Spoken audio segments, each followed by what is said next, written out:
Hello, love. I wanted to finish up this book tonight because it was really seeming so exciting, and I really want to know how it happens when the S ends.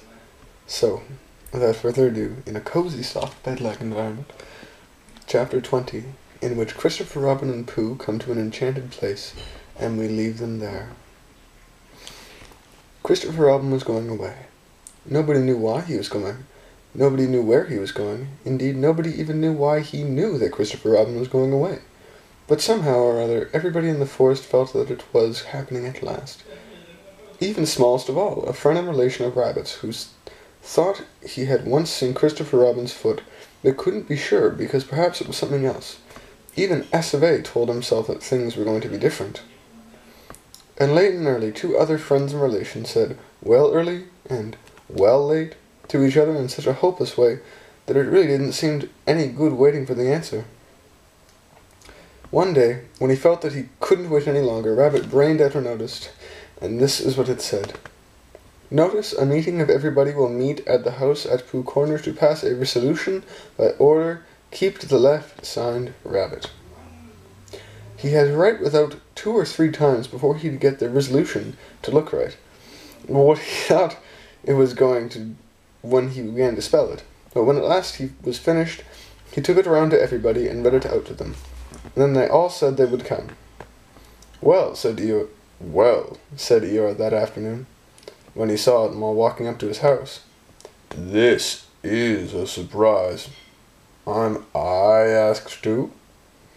"Don't mind Eeyore," whispered Rabbit to Pooh. "I told him all about it this morning." Everybody said, How do you do, to Eeyore, and Eeyore said that he didn't not to notice, and then they sat down. And as soon as they were all sitting down, Rabbit stood up again.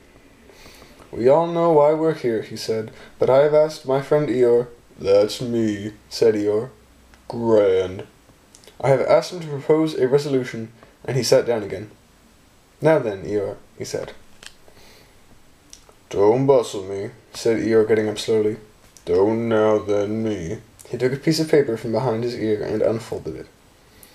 "Nobody knows anything about this," he went on. "This is a surprise." He coughed in an important way and began. "What nots and et ceteras before I begin, or perhaps I should say before I end, I have a piece of poetry to read you. Hitherto, a long word meaning, well, you know what it means directly. Hitherto, as I was saying, all the poetry in the forest has been written by Pooh, a bear with a pleasing manner and a positively startling lack of a brain. This poem, which I am now about to read, was written by Eeyore or myself in a quiet moment. If somebody will take Ruse Bullseye away from him and wake up Owl, I will be able to enjoy it. I call it Poem." This was it. "Christopher Robin is going. At least I think he is. Where? Nobody knows. But he is going. He means to goes. To rhyme with knows? Do we care? To rhyme with where? We do, very much. I haven't got a rhyme for that is in the second line yet. Bother. Those two bothers will have to rhyme with each other. Brother. The fact is, it's more difficult than I thought. I ought, very good indeed, I ought to begin again, but it is easier to stop. Christopher Robin, goodbye. And all your friends send, very awkward this, it keeps going wrong. Well, anyhow, we send our love. End. If anybody wants to clap, said Eeyore, when he had read this, now's the time to do it.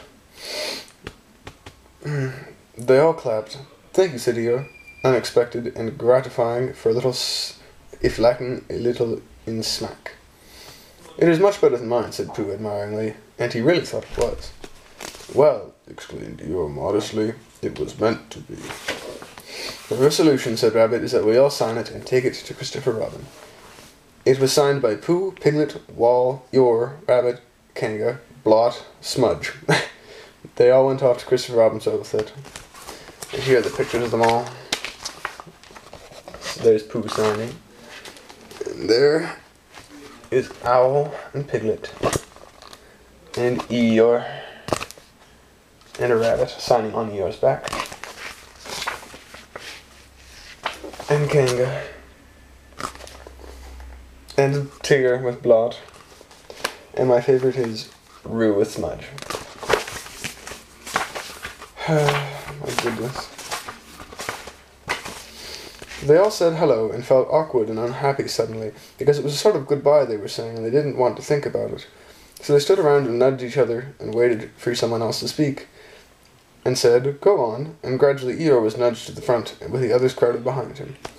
"What is this, Eeyore?" asked Christopher Robin. Eeyore swished his tail from side to side so as to encourage himself, and began. "Christopher Robin," he said, "we've come to give you, it's called Written By, but we all know, well, you see, that to put it as shortly as possible, what it is." He turned round angrily on the others and said, "Everybody crowds round in this forest. There's no space. I never saw a more spreading lot of animals in my life. And all in the wrong places. Can't you see that Christopher Robin wants to be alone? I'm going." And he humped off.